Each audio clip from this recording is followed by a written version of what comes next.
last night I was having a Twitter conversation with Dorian and Borders Dude and a few others that are both on Twitter and on the YouTube community.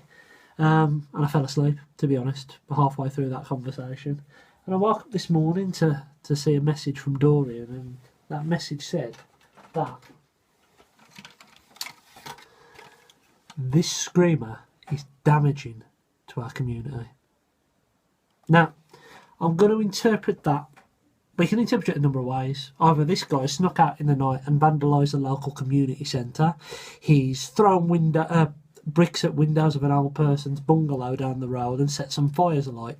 I don't think it's that one, to be honest with you. What I think he's actually saying is this, which is a Cook and Bow KO of Starscream, Masterpiece Starscream, is actually damaging our community because it's a KO. So it's fallen off his stand, so there you are. Maybe he's admitting the fact that he's damaging to our community, I don't know.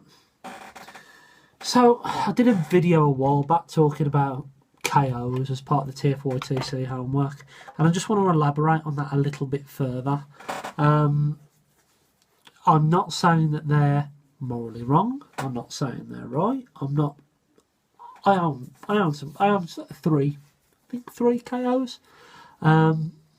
So what I wanted to do is to take a step back and just let's analyse who this guy is actually damaging. So let's take a step all the way back and let's have a look at the impacts on Hasbro.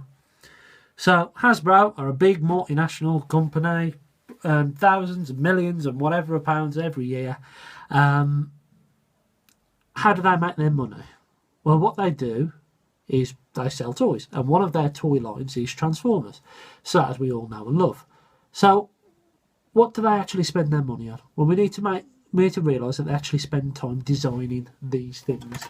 There are teams of designers who will sit there, who will test, who will build these things in prototypes and spend hours and weeks and months devising what these things actually are.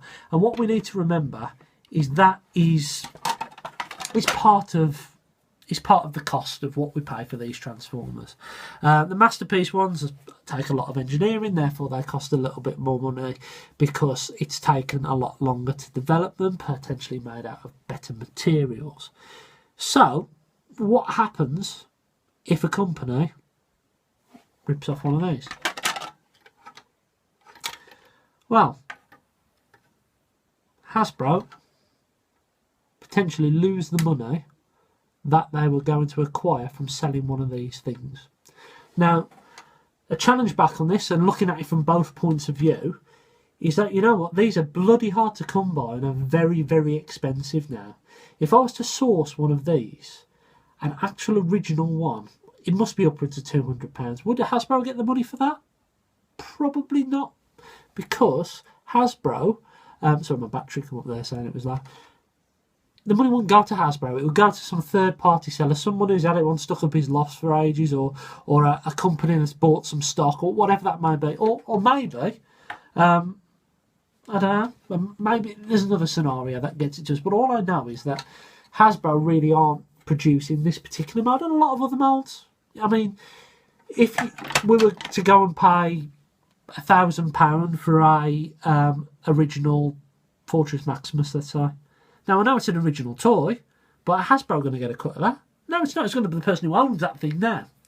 So, anyway, that's going off to a different subject. So, what I'm saying is that Hasbro, they do get money from these toys. Pop quiz time.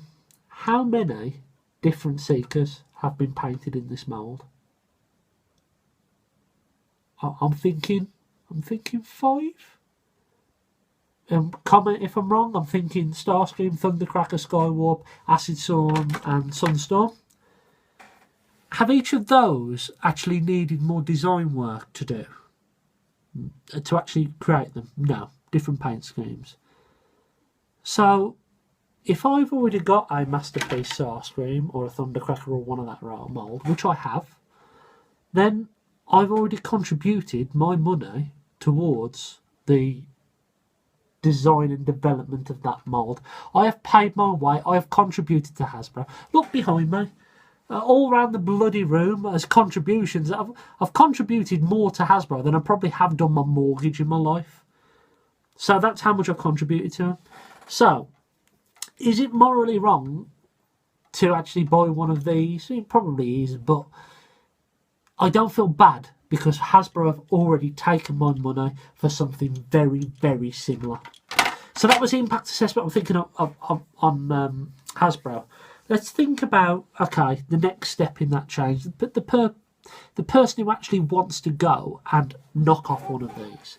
So what do they have to do? Well, they have to get hold of the parts. They have to make somehow get hold of the mould or make a mould or do something, get the design and actually build this thing the way Hasbro did. What they also do is they fix some of the faults that were on the Hasbro design. So, for example, on this Starscream, the peg that holds this place, the canopy part in place, is solid. It doesn't move about. Well, it's the cape that's moving about, but that part doesn't move about. On my MP3, I can't pick it up without it falling apart, and that's something that was over 150 quid at the time that I paid for. So what are the KO companies doing? They're actually improving on the Hasbro designs. We pay a lot of money for our Transformers, and sometimes we get absolute gems from Hasbro, but sometimes we spend a lot of money on stuff that is utter tat. I mean, I bought the RID Starscream. I took it out the box, its legs fell off. Now, I know it's only 20 quid, you're paying 20 quid's worth of toys, but that is not acceptable. How would a kid feel if they opened that toy and it fell apart straight away? Every time they picked it up, the legs had fallen off. Now, third-party companies, I'm not saying it's morally right, but the joints on this are tight. It holds in place. It's posable. It's built better than the other ones that I've got. The other Starscream mod I've got, sorry. So, they are spending time, effort and skills. And don't forget, there's people in these factories as well. There's people out in China, or out in Japan, or wherever they are, working hard, putting these things together. It's their livelihood. It's putting meals on their table. Do you know what I mean? And yeah, you can say, oh, well, Hasbro own the rights to this, that, and the other. And yeah, actually, yeah, you're right. But you know what? If Hasbro had a problem with it, then I'm sure they would sort it out. I'm sure they would go and stop these companies from making them. Or are these things actually helping Hasbro in a way? Does this mean now that, you know what, before, if I hadn't got this, for example, I was happy stuck at one Starscream. Now, I'm tempted to go and buy the Conehead versions that are coming out. I'm tempted to buy Pissing Inferno, and I don't like Inferno, but it's because I want to have them. So, are they missing out? Yeah, they probably are. But is it by a lot of money? Probably not. So let's look at the next part along the train. So we've talked about the owner of this patent. We've talked about the people who are creating this in the factories and the people who are actually knocking it off. So the seller. I bought this from a site, TF Direct. And you know what? I have never used that site before. I had fantastic service from there. And now because I've ordered something from there that I couldn't get over here at a reasonable price, I will probably use that site to buy Hasbro products. So, actually, the site is benefiting from my business. I'm benefiting because I've now got a new avenue to feed this plastic crack habit that I've got. And Hasbro will gain there because I will buy their products from a site that's also selling these. So, again, this is just my opinion. You can shoot me down, Doreen, if you're watching this video. That's cool. That's fine. And what about me? So the consumer, the person who's bought this thing. I know it's not real. I know it's not real. And I'm okay with that. And the reason I'm okay with it is because I know that without spending stupid money, I would have never owned this figure. I mean, I think I looked at one for about 200, 220 quid. This has cost me 60 quid. Posted, arrived at the door. It's a big difference. I mean, this is a difference between, and this is a night out on the piss or whatever it is, or taking my family away for a weekend.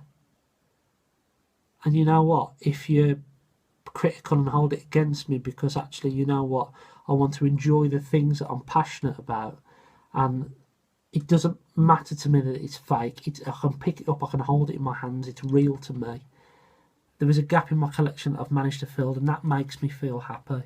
But it also makes me feel happy that I've got money to spend on my family and spending time with my son who's 6 months old and all that kind of stuff.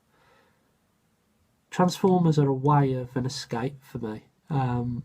We all have stressful lives. We all have bills to pay. We all have jobs that tie us down, that are stressful, that take up a lot of our time. And we all work hard in very, very different ways. And you know what? If once in a while I want to buy something that isn't real, then that's okay with me. Does it damage anyone else watching this video because there's a KO in my collection that I've paid for out my own money? If it does, then why? Because if you don't want them, then don't buy them. But don't judge other people for buying them. At the end of the day, to say this is damaging for the community is... Okay, let me give you another example. Striker Manus, Mitron, Tyrant, all of these third-party figures, would they have existed? Would Striker Manus have existed if Optimus Prime was never invented? Optimus Prime, that name, that design, that character, that soul of a Transformer that we've all grown up and loved since we were little kids, is owned by Hasbro. Striker Magnus, Mitron would not have existed without those. So, if we're talking about the main reason for hating these third parties being the fact that Hasbro don't get their cut, then I'm sorry, these third party companies are just as bad. Yes, there's differences, we're talking about designs here, but if we're talking about copyright and ownership, they're exactly the same in that respect. Personally, I don't class third parties as knockoff. I like to see if it's something different, something creative, something new, then that's fine. That's a third party. This is a knockoff, and it doesn't try and be anything but. On the box it says Starburst Commando with alloy parts and all this bollocks. It's even got Cook and Bout on the bleeding stand that comes with it. But yeah, I challenge back to say, is this damaging to the community? Because this is a piece of plastic. It doesn't matter what we're passionate about. Star Wars, football, Brussels fucking sprouts, it doesn't matter. What matters is that we're all passionate about something that we have in common. And if this drives, and if something drives a catalyst for conversations, then you know what, that's great. I'm happy with that. Conflict and art and debates are good for communities, not bad. So, yeah, I just wanted to... I am going to do a quick review of this because people have asked me to do one. So I will do a quick review and show you exactly what you get for your money. But yeah, I really enjoyed that debate. I hope that you appreciate my point of view. We're all entitled to our own opinions. So if you disagree with me, if you want to have a debate back with me, then please do leave the comments below. And if you like this video, then please like it. I'm going to have to go because this is coming to about 40.5 minutes now, so it's going to take an eternity to upload. But thank you. I hope you enjoyed the video. Thank you.